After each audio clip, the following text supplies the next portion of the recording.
Bonjour et bienvenue dans cette vidéo, et ok, je me le ferai à main tout de suite. Je ne veux pas qu'il y ait une ambiance un petit peu beauf dans la vidéo où on parle de forme comme ça, non vraiment pas du tout. Je vous garantis qu'ici tout sera fait de manière saine, voire même scientifique. Tous les jugements sur le corps là, voilà, c'est poubelle, je suis juste là pour essayer d'apporter des informations sur le corps des japonais. Et vous allez voir que derrière ce sujet quelque peu grivois, voilà, se cache en réalité un phénomène de société.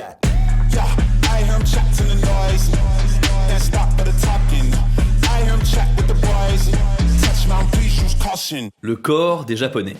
Coucou, juste pour vous dire que malgré mes efforts, voilà, cette vidéo est démonétisée, et donc du coup, si vous pouviez la partager, au moins un peu interagir avec, ça me ferait plaisir. Il y a un fait au Japon, c'est que les habitants ont tendance à croire qu'en fait, juste par le fait qu'ils soient japonais, eh bien leur corps possède des capacités particulières. Et vous allez me répondre, attends, c'est pas justement l'inverse où il leur manque une enzyme pour traiter l'alcool par exemple? Et c'est vrai, effectivement, c'est pas que les japonais, c'est vraiment les asiatiques en général, il leur manque une enzyme en fait pour traiter l'alcool, et donc du coup, ils rougissent beaucoup plus vite. Ça s'appelle l'Asian Flush, et ça avait été très bien expliqué par Charles dans une ancienne vidéo. Faut déjà savoir que l'Asian Flush peut toucher n'importe qui, que ce soit des Européens, des Africains ou même des Américains. Mais mis à part ça, en fait, ils ont aussi dans leur corps des choses en plus, c'est scientifiquement prouvé. Zobelia galactanivorans, c'est le nom d'une bactérie présente dans les fonds marins et aussi dans le corps des japonais.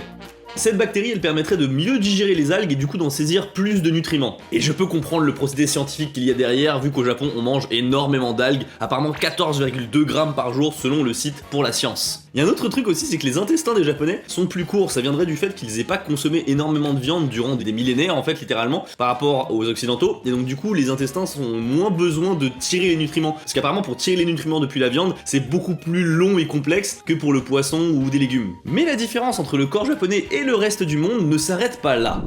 Un fait qui a été mis en évidence, c'est que le bassin des japonais au fait est un peu plus incliné vers l'arrière, et donc la colonne vertébrale est plus droite. Et vous l'avez compris que ce manque de courbure à la fin, eh bien ça fait qu'ils ont moins de fesses, voilà. Et je vous rassure, c'est pas du tout une étude grivoise qui a sorti ça, c'est une étude scientifique déjà, et surtout concernant le sport en fait. Ils ont fait une étude des performances sportives des japonais, tous sexes confondus, et c'est là où ils ont remarqué en fait ce phénomène de colonne vertébrale droite. Et vu qu'il y a une différence générale voilà qui est osseuse, et bien forcément ça se répercute sur les muscles. Mais alors la question qu'on a le droit de se poser, c'est d'où vient cette différence? Eh bien j'ai fouillé un petit peu, il y a plusieurs théories, mais celle qui me plaît le plus c'est la suivante. La théorie des cultures de rizière et des muscles de traction. Depuis toujours, j'ai envie de dire, le peuple japonais est très porté sur le riz et donc forcément sur la culture du riz. Et pour cultiver le riz, je vous apprends rien, mais il faut énormément se courber le dos, c'est-à-dire qu'il faut vraiment être penché complètement et tirer. Et du coup, ce mouvement-là, ça entraîne plus les muscles de traction. Les occidentaux sont un peuple de chasseurs et ont utilisé des forces de poussée telles que tirer un arc, scier, pelleter et clôturer, contrairement aux japonais. Et de ce fait, avec l'évolution au cours de nombreuses années, des générations et générations, eh bien les muscles de traction se sont plus développés et le bassin s'est incliné vers l'arrière. Et typiquement, un des muscles qui grossissent plus vite en fait chez les japonais, c'est le muscle de la cuisse à l'avant. Et j'avoue que quand tu vois les lycéennes en jupe, eh bien elles ont des cuisseaux, je sais pas quel sport elles font, mais c'est musclé. On parle alors d'inclination pelvienne et de déplacement du centre de gravité, et c'est pour ça en fait que les japonais ont plus d'aisance à pouvoir se pencher en avant voilà pour tirer des choses. Ils peuvent se pencher facilement, ils n'utilisent pas beaucoup les muscles des fessiers, donc il a tendance à être plat.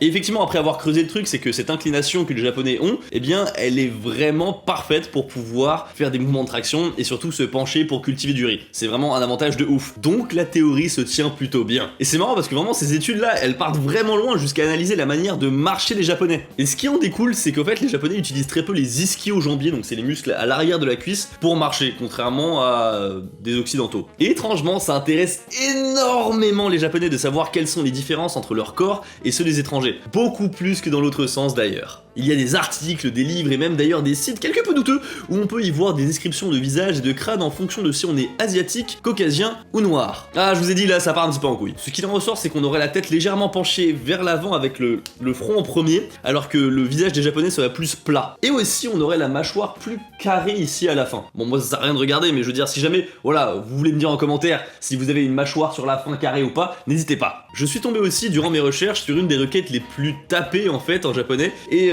c'était comment transformer son corps en corps d'étranger. Gaikokujin taike tsukurikata. Et là, on tombe sur plein d'articles sur le corps complètement idéalisé des caucasiens. Que ça soit d'ailleurs chez les hommes comme chez les femmes, hein, vraiment Tout le monde. Pourquoi ils ont autant de flow? Comment faire pour avoir ce flow là? Ils ont juste un t-shirt et pourtant ils sont beaux gosses, belles gosses. Comme quoi, s'il y a des gens pour idéaliser les asiatiques, eh bien il y a exactement le contraire qui existe aussi. Mais tout ce qui est fétichisation, voilà, j'ai envie d'en parler, mais pour une prochaine fois. Enfin bref, c'était un petit point sur le corps des japonais et les origines de ces différences-là, mais quand même la plus grande différence aujourd'hui entre les japonais et les étrangers, c'est dans leur alimentation. La nourriture japonaise. Il faudrait qu'on parle un peu du poids et de la nourriture au Japon. Dans les consciences collectives, on a une image du Japon avec une nourriture saine, bien équilibrée, pas trop grasse, et franchement, je vais pas dire le contraire. Enfin, pas tout de suite. Personnellement, en l'expérimentant avec mon propre corps, à chaque fois que je vais au Japon, je perds environ 2-3 kilos. Et pourtant, je fais rien pour, hein, vraiment, c'est 2-3 kilos tout le temps. Oui, vous avez bien vu toutes les vidéos dégustation sur la chaîne TV Louis, je perds du poids, écoutez. Le plaisir est là. Et d'ailleurs, petite parenthèse pour les gens qui comprennent pas comment on fait pour manger autant, et aussi souvent, vous mangez combien de fois par jour? Parce que moi, au moins 2, et il suffit qu'un des repas ce soit une vidéo, et donc du coup, bah ça va assez vite en fait. Bref, revenons-en à kilogrammes, c'est peut-être dû à mon mode de vie quand je suis là-bas, mais en tout cas c'est un fait, au Japon, je perds du poids. Et j'ai pas l'impression d'être le seul. Mais cette image de tous les Japonais en bonne santé et de la nourriture saine partout, eh bien, c'est pas totalement vrai. Déjà pour ce qui est des idées reçues, sur le net j'en ai vu, des petites pépites. Les Japonais mangent beaucoup de plats végétariens.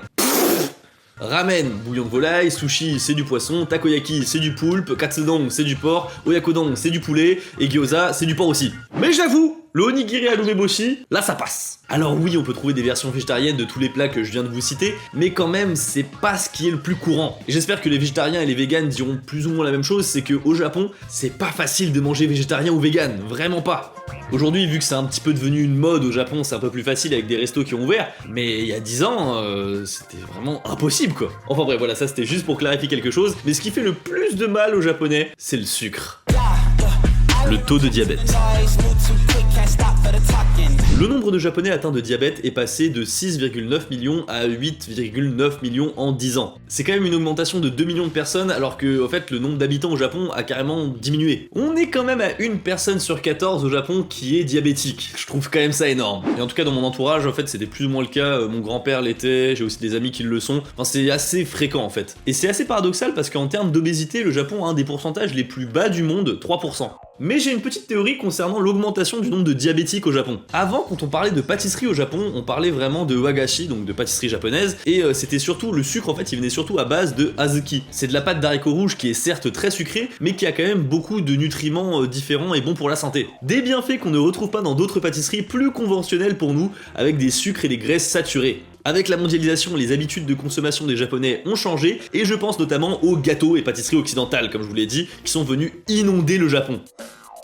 Le nombre de cafés, de trucs à gâteaux comme ça au Japon, il y en a partout. Ça, j'aimerais bien avoir l'avis des gens qui sont déjà allés au Japon. Est-ce que vous trouvez pas que les Japonais, ils mangent tout le temps? Enfin, vraiment, c'est le seul pays où j'ai vu un McDo complètement plein à 16h. Alors certes, la majeure partie, c'est de la nourriture saine, mais il faut aussi apprendre à un peu se méfier. La fausse nourriture saine. Le combini, c'est là où je me nourris principalement lorsque j'habite au Japon. Cuisiner chez soi, c'est assez frustrant quand on voit des bento tout frais, tout préparés juste à côté. Surtout que niveau prix, eh bien, ça change pas beaucoup. Mais pour autant, je dois vous mettre en garde sur les bento qu'on peut trouver au combini et la nourriture au combini en général. Alors certes, ce sera plus équilibré qu'un grec ou un McDo, mais ça ne veut pas dire qu'il n'y aura pas de cochonnerie à l'intérieur. De nombreux additifs sont utilisés dans des légumes coupés, et les onigiri contiennent des colorants, des conservateurs et d'autres trucs pas foufou. Régulateur de pH, sulfite de sodium, eau de javel, glycine et silicium. Mais bienvenue! Je ne suis pas scientifique dans l'agroalimentaire, en plus j'ai vu des trucs qui se contredisaient, donc je ne sais pas à quel point ces produits sont dangereux, mais rien qu'avec leur nom, j'ai envie de dire, ça a pas l'air fou, surtout eau de javel, non. Et effectivement, en termes de législation sur les produits utilisés dans l'alimentaire, eh bien le Japon est beaucoup plus laxiste que l'Europe. Ça, je le sais super bien parce que même TF doit faire attention aux produits qu'il envoie à l'étranger, alors que c'est juste des bonbons, quoi. Genre, vous imaginez qu'est-ce qu'il peut y avoir dans des plats tout préparés. Juste pour vous donner une idée de à quel point les aliments sont transformés, on mange pas ce qu'on pense manger dans les combini au Japon, faut que je vous parle des œufs. Les œufs dans les plats du combini, on en voit partout. Dans les plats tout préparés, voilà, il y a toujours un jaune d'œuf, voilà, qui traîne. Dans les oyakodon, dans les pâtes carbonara, il y en a partout. Et bien, ces œufs-là, ce ne sont pas des œufs. Ce Ce sont des jaunes d'œufs créés artificiellement par la marque Kimipuchi, c'est une filiale de la marque Kewpie. C'est la giga référence de la mayonnaise au Japon, donc du coup c'est assez cohérent, et oui c'est un monopole. Et c'est pas pour rien qu'ils sont artificiels, c'est fait pour des raisons pratiques en fait. C'est pour qu'ils résistent au micro-ondes lorsqu'on réchauffe les plats, et qu'ils soient toujours aussi coulants. Un jaune d'œuf normal, il durcit si on le chauffe, alors qu'à Kimipuchi, non, il reste bien coulant. Donc voilà, il faut relativiser un peu, c'est pas que de la nourriture saine, c'est pas non plus que de la malbouffe, il y a un certain équilibre. Après j'ai quand même envie de dire que ça reste quand même mieux et meilleur que la majeure partie des plats tout préparés qu'on peut trouver dans les supermarchés en France. Mais on va se reconcentrer sur le corps des Japonais et plus particulièrement sur les critères de beauté et les exigences. Les critères de beauté, on en a déjà parlé dans une vidéo avec Halu, donc je ne vais pas tout vous refaire comme speech, allez la voir si vous voulez, voilà, dans le petit i juste en haut. Mais ici, je voudrais plus vous parler des exigences en fait. Franchement, que ça soit pour les mecs et surtout pour les femmes en fait, c'est hard de ouf. Les réflexions, les régimes, le regard des autres, tu peux choisir de t'en battre les couilles, c'est totalement possible. Mais faut faire ce choix là. Il y a une grosse pression sur le fait de garder un corps mince et chez les mecs, voilà, il y a de plus en plus de personnes qui vont à la salle, mais le plus important, ça reste quand même de ne pas prendre trop de poids. Même si la fameuse loi, voilà, qui rend l'obésité ou le fait d'être gros au Japon illégal, c'est du pipeau, il y a quand même des contrôles en fait dans les entreprises pour vérifier ton taille-C, donc vraiment ta forme, ton poids, ta santé. Après en France aussi il y a aussi des examens de santé donc ça ne me surprend pas tant que ça non plus. Mais quand même, j'ai l'impression qu'au Japon il y a plus la loi métabo, tout ça, c'est ni. Et d'ailleurs j'ai une anecdote assez intéressante sur le fait que le Japon est assez strict voilà sur tout ça, c'est avec ma cousine. Récemment, je suis allé voir ma cousine Yuriko qui était enceinte, voilà, elle était vraiment enceinte, c'est-à-dire que je suis allé la voir la veille de son accouchement. Ouais, écoutez, voilà, j'ai eu beaucoup de chance, la veille de son accouchement. Et donc, je la vois, et une des choses qui m'a le plus marqué quand je l'ai vue, c'est à quel point elle était encore mobile, quoi, vraiment, elle bougeait, elle se baissait, elle faisait des trucs, et certes, elle a pris du poids, forcément pour la grossesse, mais pas tant que ça. Elle mesure 1m70 et elle était relativement fine, et je lui ai posé un peu la question indiscrète, combien de kilos t'as pris durant ta grossesse, et elle m'a dit 10, parce que j'avais pas le droit à plus. Et cette exigence, vous imaginez que c'était pas elle-même qui se l'est imposée, même si peut-être qu'elle l'aurait fait, c'est son médecin. En effet, elle avait pour interdiction de dépasser les 12 kilos durant sa grossesse, et c'est comme ça pour toutes les femmes enceintes au Japon, c'est ultra strict. Je ne vais pas mentir, je sais pas du tout comment ça se passe concernant la prise de poids durant la grossesse avec les médecins en France, mais j'ai l'impression quand même que c'est différent. Bon, pour résumer, jusqu'à présent, on a quoi? On a une morphologie osseuse chez les Japonais qui est différente et donc du coup qui développe moins les muscles des fessiers, une alimentation plus saine et donc moins de gras dans le corps. Donc on aurait tendance à dire que effectivement les Japonais et les Japonaises ont moins de forme. Mais ça c'était sans compter le dernier point. La poitrine. Je vous l'ai dit, rien de griveau ici, on est là pour la science. Et quoi de plus sérieux qu'une étude scientifique réalisée par la marque Triomphe? C'est une marque de lingerie au Japon. Elle a déterminé que depuis 40 ans sans interruption, chaque année la taille des poitrines des Japonaises s'est accrue. Pour parler un petit peu de stats, Triomphe a constaté que seulement 4,5% de ses clients avaient besoin d'un soutien-gorge de taille D ou plus en 1980, et ce pourcentage est passé à 17,6% en 1990. Et en 2018, le pourcentage atteint le taux impressionnant de 53%, ce qui équivaut quand même pour cette taille de monnaie à une multiplication par 12. Alors, cette augmentation, elle s'explique par deux choses selon eux. La première, c'est le changement d'alimentation. Tout simplement, en 40 ans, en fait, les gens et les Japonais, en fait, consomment plus de viande. Bon, après, la relation viande et poitrine, je sais pas trop, mais c'est ce qu'ils disent. Et la seconde, c'est que les femmes choisissent mieux leur taille de bonnet sur cette marque. Bon, ça, c'est un peu une technique marketing pour se faire mousser, on va pas se le cacher. Mais on est en droit de se demander si effectivement c'est bien une tendance que les Japonais observent, donc du coup que ça prenne plus de forme, ou alors c'est complètement un coup marketing. C'est exactement la question que s'est posée Asian Boss. 最近流行りのそんな流行ってんですね。バストアップサプリ飲んでますよねみんな。聞きます？聞きます。Cette dernière phrase, elle est super intéressante. Le Japon n'arrête pas d'améliorer sa technologie pour augmenter la poitrine des femmes. On garde ça en tête et on va revenir un peu plus tard dessus. Avant d'aller plus loin, j'aimerais vous dire que le rapport au corps au Japon est assez différent. J'ai déjà parlé de la nudité, mais je veux dire même sur la sphère publique, à la télé, c'est vu et perçu très différemment qu'en France. On a par exemple cette femme qui est passée à la télé juste parce qu'elle a une forte poitrine. Est-ce que vous imaginez 2 secondes le tollé que ça serait si on avait la même chose qui passait à la télé en France? Attendez, c'est incroyable, ça existe vraiment? Oups. Mais c'est vrai que de manière générale, à la télé japonaise, se moquer du physique des gens qui sont moches ou gros, eh bien c'est monnaie courante. Et c'est la même chose quand il y a du ecchi où c'est un peu sexualisé. Il y a des émissions où carrément il y a des femmes qui doivent passer à travers des murs qui sont un peu trop serrés, et du coup elles sont comme ça à secouer leur... Bref, vous avez compris. Et si on peut trouver ça à la télé, je vous laisse imaginer qu'est-ce qu'on peut trouver sur YouTube.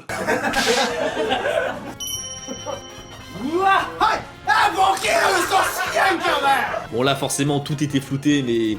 Ah je vous jure ça me fait halluciner mais forcément je suis concerné. Moi j'ai ce logo là qui apparaît quand je parle d'un truc un petit peu trop voilà. Et il y a ça sur YouTube et c'est tranquille. Nah. Mais toute cette tendance voilà de se moquer, de pointer du doigt, eh bien ça a des conséquences parce que ça crée des complexes. Le marché des complexes.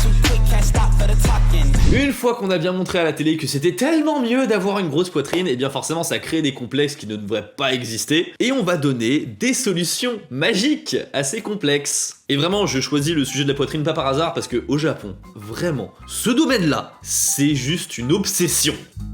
Le nombre de techniques de charlatans, de pubs qu'il y a autour de ça, c'est hallucinant. Même moi sur YouTube, j'ai déjà eu des pubs pour faire augmenter la taille de mes seins. Vive le ciblage publicitaire. Les massages pour faire grossir la poitrine, les pilules magiques, les crèmes, les aliments à consommer de préférence, des programmes payants, des rumeurs du style si tu es amoureuse, ça va gonfler. Et là où je trouve que ça va un petit peu too much, c'est qu'il y a même des influenceurs au Japon qui font de la promotion pour ces produits-là. Qui disent sur Instagram, regardez, j'ai pris une taille de monnaie de plus, enfin, voilà, c'est... Pourquoi pas? Et bien sûr sur YouTube aussi, il y a des perles hein, bien sûr. Le gars tape quand même 1 million de vues et c'est un mec qui parle de comment faire grossir sa poitrine. Y'a que moi que ça choque. Et le gars est très fort parce que dès le début, il te dit que tous les exercices les plus classiques qui soi-disant font gonfler la poitrine, eh bien a pour effet l'inverse de ce qui est souhaité. Et comme de base ces exercices ils doivent pas trop marcher, eh bien forcément t'es convaincu par ce qu'il dit et t'as envie de l'écouter jusqu'au bout. Voilà, je vous ai juste montré un exemple d'accroche, mais c'est vraiment ça partout, partout, partout. Et vraiment là où en France je trouve qu'on est assez réglo, où toutes les chaînes fitness sur YouTube en tout cas te disent qu'on ne peut pas cibler une perte de poids, ah bah le mec au Japon, il se fait plaisir. Perdre du ventre, des cuisses, de l'arrière des épaules, derrière là par là, c'est vraiment buffet à volonté. Le gars pourrait même t'apprendre à maigrir de l'auriculaire s'il le voulait. Tout ça pour dire que faire cracher des thunes sur des complexes qui sont créés artificiellement, le Japon est assez balèze pour ça. Là bien sûr j'ai pris l'exemple des poitrines parce que c'était vraiment l'exemple le plus massif j'ai envie de dire, mais il y a exactement la même chose pour les masses musculaires, pour les hommes, vous imaginez bien. En conclusion, est-ce que les Japonais et les Japonaises ont moins de forme? Eh bien, ça dépend où. Là où je suis assez content, c'est de voir qu'il y a une sorte de réelle explication plus ou moins scientifique au fait que les Japonais aient moins de fessiers. En revanche, pour ce qui est des muscles, c'est probablement dû à l'alimentation, mais il n'y a pas de raison que ça ne s'uniformise pas avec le temps. C'est déjà plus ou moins le phénomène qu'on peut observer sur les poitrines des femmes. Même si comme ça n'évolue pas de la même manière pour tout le monde, parce que voilà, j'ai fait énormément de généralités dans cette vidéo, comme d'habitude, eh bien ça devient un business juteux et assez douteux. Sur ce, merci beaucoup d'avoir regardé cette vidéo. Je pense pas que vous vous attendiez à ce type de vidéo quand vous avez cliqué dessus, mais j'espère que ça vous a plu. N'hésitez pas non plus à lâcher le pouce bleu et à vous abonner. Moi je vous dis à la prochaine. Tchuss.